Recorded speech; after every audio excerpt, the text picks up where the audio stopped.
I gasped as the ice-cold water hit my face, jolting me awake in the hospital bed. My stepmother, Chen Wei, stood over me, her lips curled in disgust, while my stepsister, Mei Lin, smirked from the doorway. "Wake up, you worthless thing," Chen Wei spat.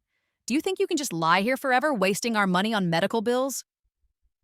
The beeping monitors around me suddenly made sense. I was in a hospital room, my body weak and trembling. But something was wrong. Terribly wrong. This scene felt familiar, like a nightmare I'd lived before. "The engagement party is in 2 hours," Maylin said, stepping forward with a cruel smile. "You're going to marry that crippled CEO whether you like it or not. At least this way, you'll finally be useful to our family." As the words hit me, memories came flooding back. Not just from this life, but from another one entirely. I had lived this exact moment before. I had died at 26, betrayed and broken, only to wake up back in my 20-year-old body on the day they forced me to marry Lu Jingchen, the paralyzed heir to Lu Corporation. In my previous life, I had been weak, compliant, accepting whatever scraps of affection my family threw my way. I had married Lu Jingchen as ordered, believing he was truly disabled, only to watch Mei Lin steal everything: my husband's affections, his company, and eventually my life. She had poisoned me slowly, making it look like I had died from the stress of caring for a disabled husband. But now I knew the truth that I had discovered too late in my first life. Lu Jingchen wasn't really paralyzed. It was all an elaborate act to protect himself from his own treacherous family members who wanted him dead so they could seize control of Lu Corporation. And more importantly, I remembered the moment when he had finally revealed his secret to me, just hours before Mei Lin's poison claimed my life. "I said get up!" Chen Wei raised her hand to slap me, but this time I caught her wrist. "Don't touch me!" My voice was steady, cold. The weakness I had shown in my previous life was gone. Chen Wei jerked back, startled by my sudden strength. "You dare!" "I'll marry him," I said, cutting her off. "But things are going to be very different this time." They exchanged confused glances, clearly not understanding the steel in my voice. They thought they were still dealing with the broken, desperate girl who had begged for their love for 20 years. They had no idea they were now facing someone who had already lived through their betrayal once and had returned with a thirst for justice. The past 20 years of my life had been a carefully orchestrated campaign of emotional and financial abuse. My father had died when I was 5, leaving me a substantial inheritance that was supposed to be held in trust until I turned 25. But Chen Wei, his second wife, whom he had married just months before his death, had managed to convince the courts that as my stepmother, she should control the funds for my own good. What followed was 2 decades of systematic cruelty designed to break my spirit and ensure I never questioned their control over my money. While Mei Lin was showered with designer clothes, private tutors, and expensive vacations, I was given secondhand everything and told I should be grateful. When I excelled in school despite their neglect, they would sabotage my efforts, hiding my homework, making me miss important exams by creating fake family emergencies, and eventually forcing me to drop out of university to save money. The financial abuse was paired with relentless emotional manipulation. Chen Wei would oscillate between cold indifference and sudden bursts of affection, keeping me constantly off balance and desperate for her approval. She would tell me that my father had never really loved me, that I was a burden he had been planning to give up for adoption before his untimely death. Mei Lin, meanwhile, delighted in publicly humiliating me, spreading rumors at school that I was mentally unstable, and making sure I was excluded from every social group. By the time I turned 18, they had successfully isolated me from any potential support network and convinced me that I was worthless, unlovable, and completely dependent on their mercy. The final blow had come when they arranged my marriage to Lu Jingchen, presenting it as a charitable act that would finally give my life some purpose. "He's damaged goods just like you," Chen Wei had said with false sweetness. "At least this way, you can take care of each other." In my previous life, I had believed her. I had thought that marrying a paralyzed man was the best I could hope for, that I should be grateful anyone would want me at all. I had entered that marriage broken and submissive, ready to devote my life to caring for a husband, I thought would never truly love me. But this time, I knew the truth. I knew that Lu Jingchen was not only fully capable of walking, but was actually a brilliant strategist who had been playing a complex game of corporate warfare. I knew that his paralysis was a carefully maintained facade that allowed him to appear weak, while he quietly gathered intelligence on his enemies and built unshakable alliances with the company's most important partners. More importantly, I remembered the moment in my previous life when he had finally trusted me enough to reveal his secret. It had been late at night, just 3 days before my death, when he thought I was asleep. He had stood up from his wheelchair and walked to the window, making a series of phone calls that revealed he had been orchestrating a massive takeover that would remove his treacherous uncle from the company's board of directors. I had pretended to stay asleep, but my heart had raced with the realization that everything I thought I knew about my husband was wrong. The next morning, I had tried to tell him that I knew his secret and that I wanted to help him. But before I could get the words out, Mei Lin had arrived with poison tea, and within hours, I was dead. Now, as I sat in that hospital bed preparing for my second chance at this marriage, I formulated my plan. I would play the role of the dutiful, broken wife just as I had before, but this time I would be working with Lu Jingchen instead of simply caring for him. Together, we would destroy everyone who had tried to destroy us. The engagement party was an exercise in public humiliation, designed to remind me of my place. Chen Wei had deliberately chosen the shabbiest dress she could find, telling everyone who would listen that she was doing her best with limited resources to make me presentable. The venue was a small, outdated banquet hall instead of the luxury hotel where Mei Lin's engagement party had been held the year before. Lu Corporation's board members attended out of obligation, their faces showing barely concealed disdain for what they saw as a desperate marriage alliance between their crippled heir and a gold-digging stepdaughter. Lu Jingchen's uncle, Lu Weiming, made a particular show of his disapproval, loudly lamenting how the family name would suffer from such an unsuitable match. "At least she'll be able to take care of him," Lu Weiming said with false sympathy, making sure everyone could hear. "It's not as if either of them has any other prospects." In my previous life, these comments had cut me deeply.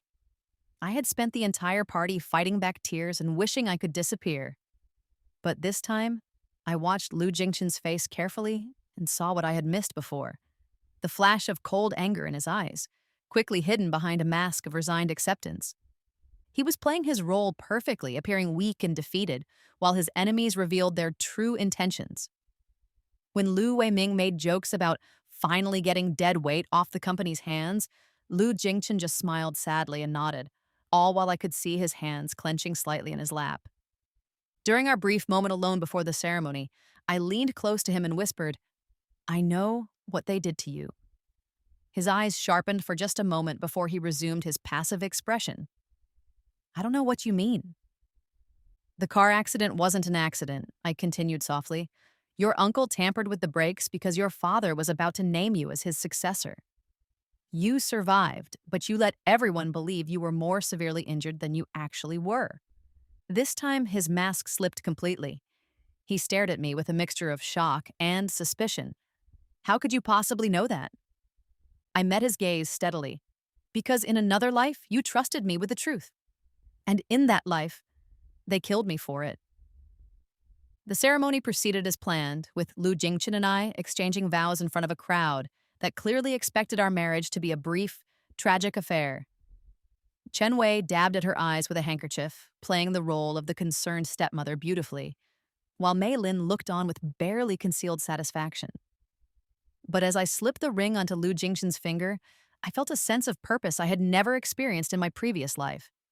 This time, I wasn't just a victim being sacrificed for someone else's gain. This time, I was a strategic partner entering into an alliance that would change everything. Our first few months of marriage followed the same pattern as my previous life, but with crucial differences that only I could perceive. Publicly, I played the devoted wife, carefully managing Lu Jingchen's medical needs and maintaining the household while he attended board meetings and managed company affairs from his wheelchair. Everyone praised my dedication while secretly pitying me for being trapped in a loveless marriage to a disabled man. But privately, our relationship was nothing like my first experience. Instead of the awkward, distant politeness that had characterized our previous marriage, we began working together as true partners. Lu Jingchen revealed that he had been investigating his uncle's attempts to seize control of the company and had gathered substantial evidence of embezzlement and corporate sabotage. I've been playing weak for 3 years, he told me one evening as we sat in his study, reviewing financial documents. But I needed someone I could trust completely before I could make my move. In my position, trust is more valuable than gold. And you trust me? I asked, though I already knew the answer from my previous life's memories. You're the only person who has never tried to gain anything from my condition, he said simply. Everyone else sees my paralysis as either a tragedy to pity or an opportunity to exploit. You just see me. It was true, though he didn't know why. In my previous life, I had fallen in love with him slowly, learning to see past his supposed disability to the brilliant, kind man underneath. That love had sustained me even as I was dying, and it was the foundation of everything I was doing now. As we worked together, I began to understand the full scope of the conspiracy against him. Lu Weiming had not only orchestrated the car accident, but had spent the past 3 years systematically undermining Lu Corporation's partnerships and bleeding money through shell companies. He had convinced the board that Lu Jingchen's condition made him unfit to lead, positioning himself as the obvious successor. Meanwhile, Chen Wei and Mei Lin had their own plans. They had been feeding information about Lu Jingchen's supposed weaknesses to Lu Weiming in exchange for promises of future business partnerships. They fully expected me to die young from the stress of caring for a disabled husband, at which point Mei Lin would swoop in to comfort the grieving widower and claim both his affections and his inheritance. But this time, I was ready for them. My first move was to secure my own inheritance. In my previous life, I had never lived to see my 25th birthday, when the trust fund would have come under my control. Chen Wei had managed to drain most of it through fraudulent medical expenses and emergency family needs, leaving me with nothing. But this time, I had foreknowledge of every fraudulent transaction she had planned. Using Lu Jingchen's connections, I hired a forensic accountant to examine the trust fund's records. What we discovered was even worse than I had remembered. Chen Wei had been systematically stealing from me since my father's death, using forged documents and bribed officials to justify increasingly large withdrawals. This is enough evidence to put her in prison for 20 years, the accountant told us, his face grim as he reviewed the files. She's stolen nearly $3 million from a minor's trust fund. But I wasn't interested in simple justice. I wanted complete destruction. While we gathered evidence against Chen Wei, Lu Jingchen began implementing his own plans against his uncle.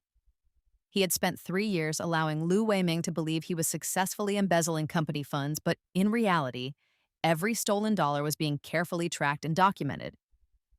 More importantly, Lu Jingchen had been using his uncle's greed against him, feeding him false information that led to increasingly risky investments in shell companies that Lu Jingchen secretly controlled. He thinks he's been draining the company's assets, Lu Jingchen explained as we reviewed the intricate financial web he had created. But actually, he's been funneling money into accounts that I can seize at any moment. When I'm ready to move, I'll not only recover everything he's stolen, but also gain control of several smaller companies he's been using to hide his activities. The beauty of his plan was its poetic justice. Lu Weiming's own greed and arrogance would be the instruments of his downfall. As spring turned to summer, both Chen Wei and Lu Weiming grew bolder in their schemes. Chen Wei began pressuring me to sign over my medical power of attorney to her, claiming that my delicate mental state from caring for Lu Jingchen made me unfit to make important decisions.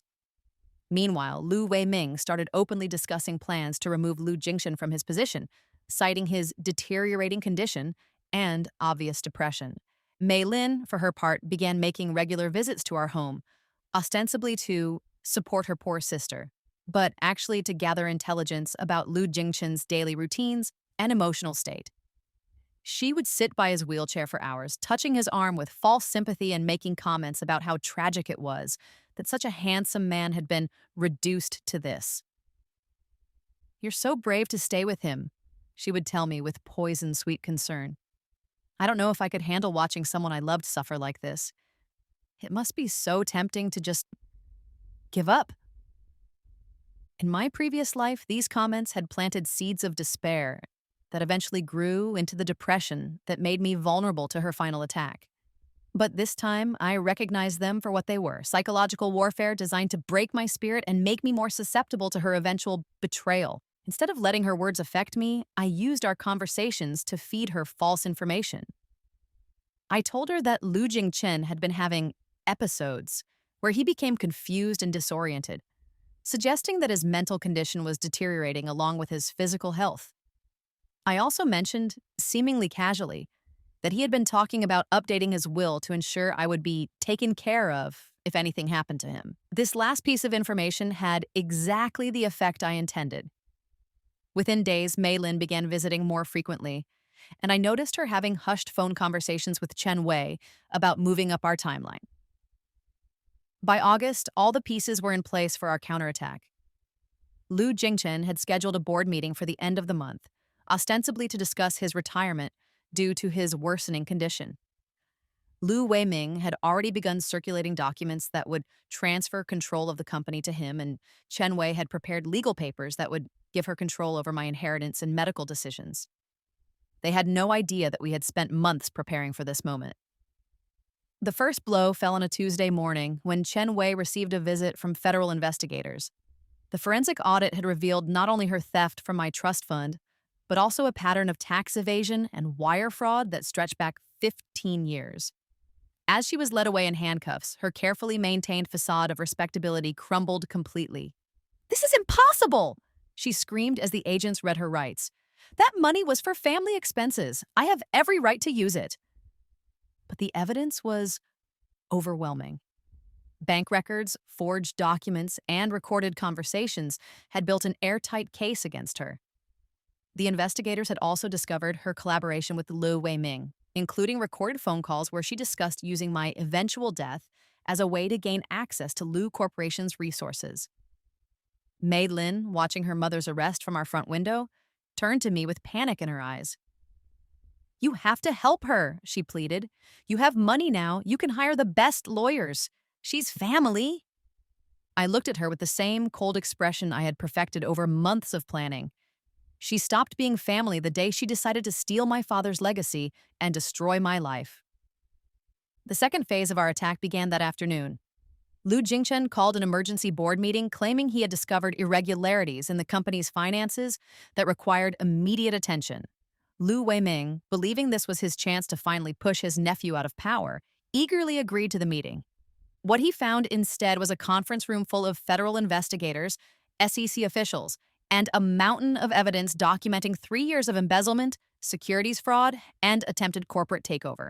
"Ladies and gentlemen," Lu Jingchen said, his voice steady as he addressed the board from his wheelchair, "I regret to inform you that my uncle has been systematically stealing from this company while plotting to remove me from power through fraudulent means." The presentation that followed was devastating. Bank records showed millions of dollars being funneled through shell companies. Recorded conversations revealed Lu Weiming's involvement in the car accident that had supposedly paralyzed Lu Jingchen. Email chains documented his attempts to bribe board members and manipulate stock prices. Lu Weiming's face went white as he realized the scope of what had been uncovered. "This is fabricated," he stammered. "You're trying to frame me because you know you're not fit to run this company." But the evidence spoke for itself. The investigators had been building their case for months, and every document had been verified through multiple sources. Lu Weiming was arrested before the meeting ended, charged with embezzlement, conspiracy, and attempted murder. As the federal agents led him away, Lu Jingchen remained in his wheelchair, playing his role perfectly. To everyone present, he was still the tragic victim of his uncle's cruelty, a disabled man who had somehow managed to uncover the conspiracy against him through sheer determination and careful investigation. But the final revelation was yet to come. The climax of our carefully orchestrated revenge took place at the company's annual shareholders meeting in September. Lu Jingchen had called the meeting to address the recent arrests and discuss the company's future direction.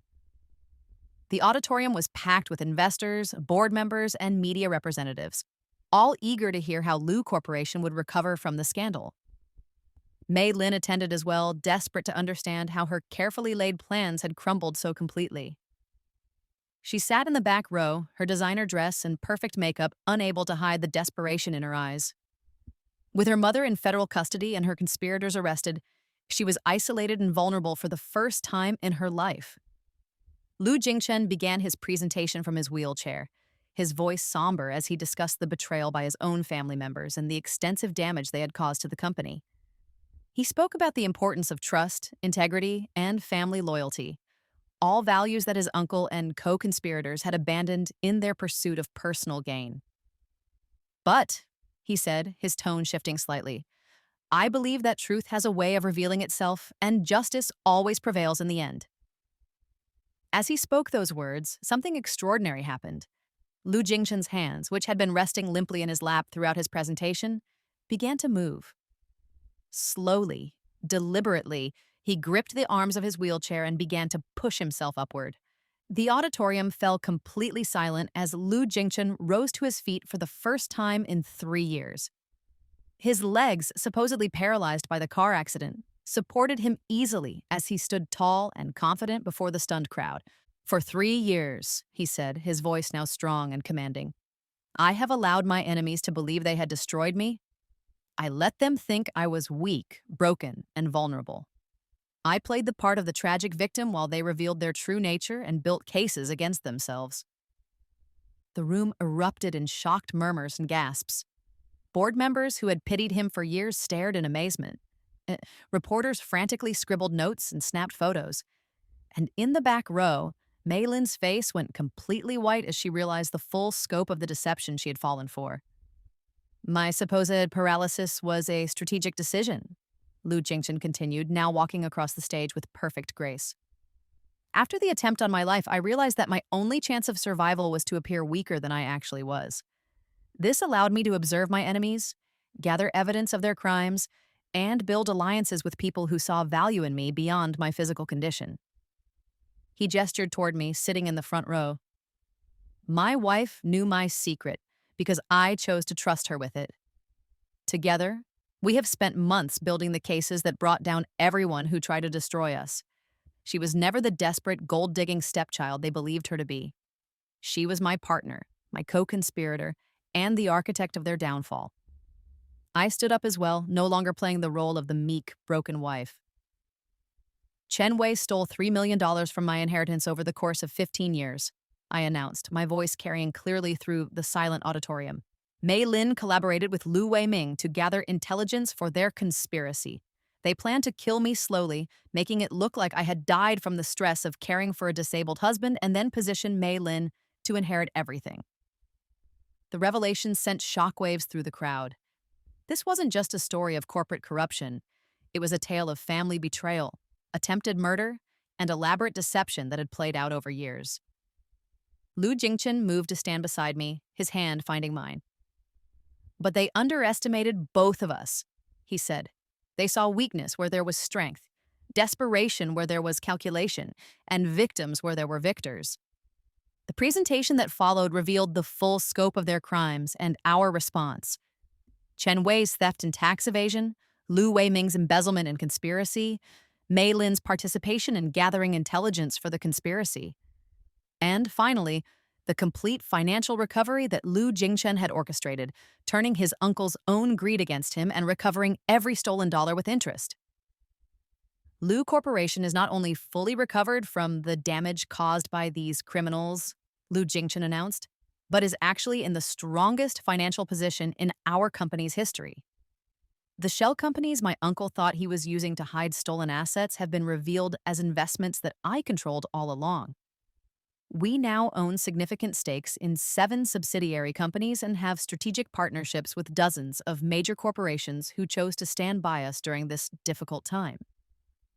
As he spoke, the stock price ticker on the room's screens showed Lu Corporation's value skyrocketing as investors realized the full implications of what they were hearing. This wasn't a company in crisis.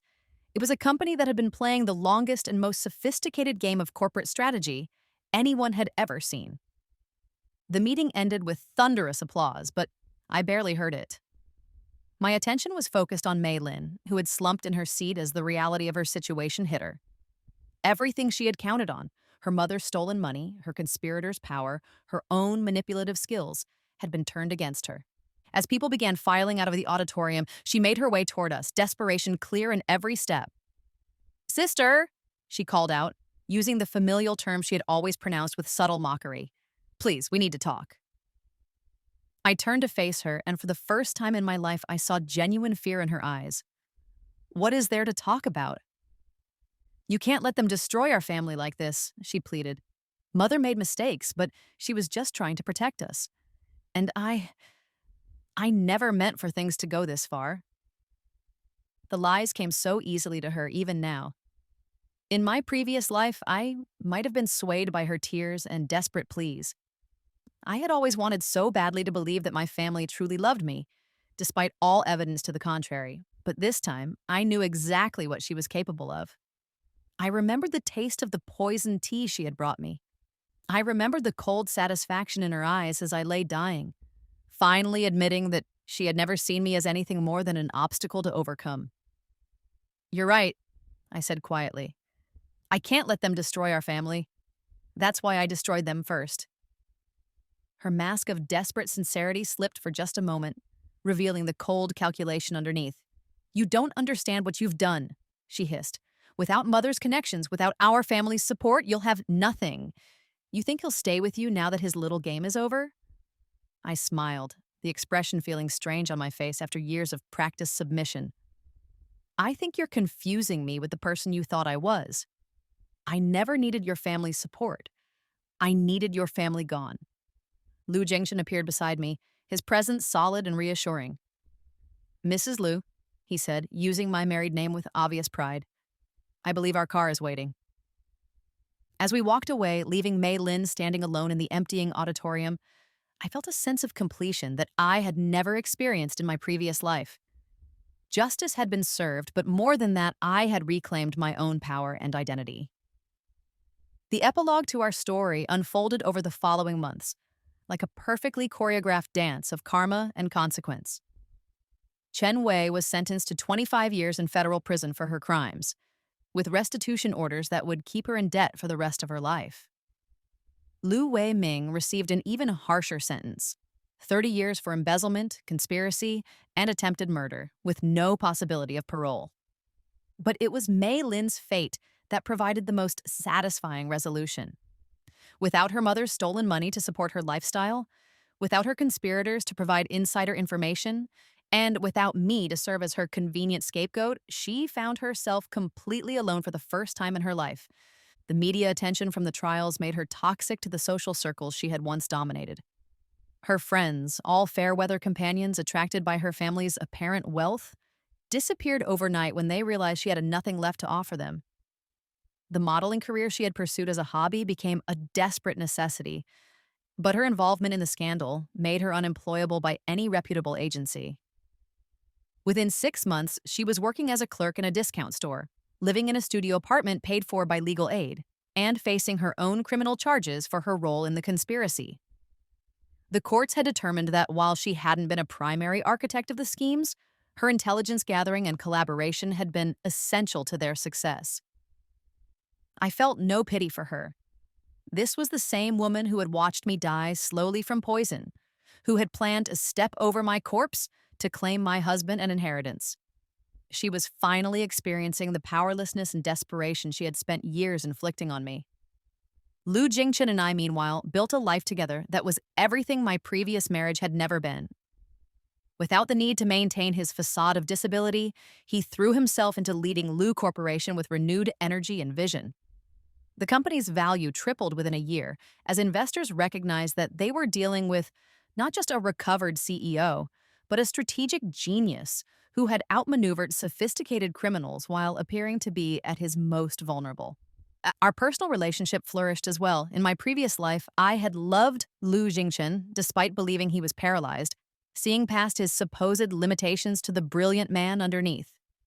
But this time, I was able to love him as a complete person, someone who was not only intellectually brilliant, but also physically strong, emotionally resilient, and strategically minded enough to orchestrate one of the most elaborate long-term deceptions in corporate history. More importantly, he loved me not as the broken, desperate woman my family had tried to make me believe I was, but as the strong, intelligent partner I had always been capable of becoming.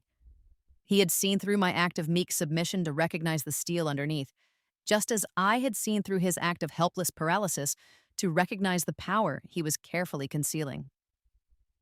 You know, he told me one evening as we sat in the study that had once been our secret war room, I think I fell in love with you twice. Once with the woman you pretended to be, and once with the woman you actually are. I curled up beside him on the sofa, marveling at how different this felt from my previous life's awkward, distant interactions. Which version do you prefer? The real one, he said without hesitation. The one who was strong enough to help me bring down our enemies and smart enough to see through their lies. The one who chose to trust me, even when it seemed impossible. Our financial recovery was even more dramatic than our personal happiness. My father's inheritance, once I gained control of it, proved to be worth far more than Chen Wei had stolen. The original trust fund had been conservatively invested, and 20 years of compound growth had turned my father's modest life insurance policy into a substantial fortune. Combined with Lu Jingshen's corporate success and the seizure of our enemy's assets, we found ourselves among the wealthiest couples in the city. But wealth, I had learned, was not the same as power. Power came from understanding people's motivations, from strategic thinking, and from the willingness to act decisively when the moment was right. Chen Wei had had access to millions of dollars, but she had been powerless to prevent her own downfall because she had never understood that her victims might fight back. Lu Weiming had held senior positions in a major corporation, but his power had been illusory because it was built on deception and theft, rather than genuine competence and respect. When his crimes were revealed, his influence evaporated instantly. Mei Lin had possessed youth, beauty, and social connections, but her power had been dependent on her ability to manipulate others. When her true nature was exposed, those connections became liabilities rather than assets. Lu Jingshen and I, on the other hand, had built our power on truth, justice, and mutual respect. Our strength came not from what we could take from others, but from what we could accomplish together. That kind of power, I had learned, was unshakable. A year after the trials ended, I received an unexpected letter in the mail. It was from Mei Lin, written on cheap prison stationery and handwriting that had lost all its former confident flourishes. "Dear sister," it began, and I could almost hear the desperation in the formal address. "I know you probably don't want to hear from me, but I wanted you to know that I understand now what I did wrong. I was jealous of you, and I let that jealousy turn me into someone I never meant to become. If I could take it all back, I would. I hope someday you can forgive me." I read the letter twice, then handed it to Lu Jingchen without comment. He scanned it quickly and looked up at me with raised eyebrows. "Are you going to respond?" I considered the question seriously. In my previous life, such a letter would have broken my heart and filled me with conflicted emotions. The desperate, approval-seeking part of me would have wanted to forgive her, to believe that she had finally learned to truly love me. But this time, I understood exactly what the letter was. A final manipulation attempt from someone who had run out of other options. Mei Lin wasn't sorry for what she had done to me. She was sorry that her actions had consequences she hadn't anticipated. She wasn't reaching out from love, but from a desperate hope that I might provide her with some kind of lifeline. "No," I said finally. "Some bridges are burned for good reason." That night, as I lay in bed beside my husband, I reflected on the strange journey that had brought me to this moment. I had died at 26, betrayed and heartbroken, only to wake up with a second chance to rewrite my story. But the real victory wasn't just in defeating my enemies or reclaiming my inheritance. It was in discovering who I really was when I stopped trying to earn love from people who were incapable of giving it. In my previous life, I had spent 20 years believing that if I could just be good enough, grateful enough, selfless enough, my family would eventually love me the way I desperately wanted to be loved. I had accepted scraps of affection and convinced myself they were feasts. I had absorbed their criticism and convinced myself it was guidance. I had enabled their abuse and convinced myself it was loyalty. But love, I had learned, was not something that could be earned through submission and self sacrifice. Real love was freely given between equals who chose to build something together. It was what Lu Jingchen and I had now, a partnership based on mutual respect, shared goals, and genuine affection for each other's true selves. The people who had claimed to be my family had never loved me. They had seen me as a resource to be exploited, an obstacle to be overcome, or a tool to be used. Chen Wei had wanted my inheritance. Mei Lin had wanted my social position and eventually my husband. Neither of them had ever wanted me.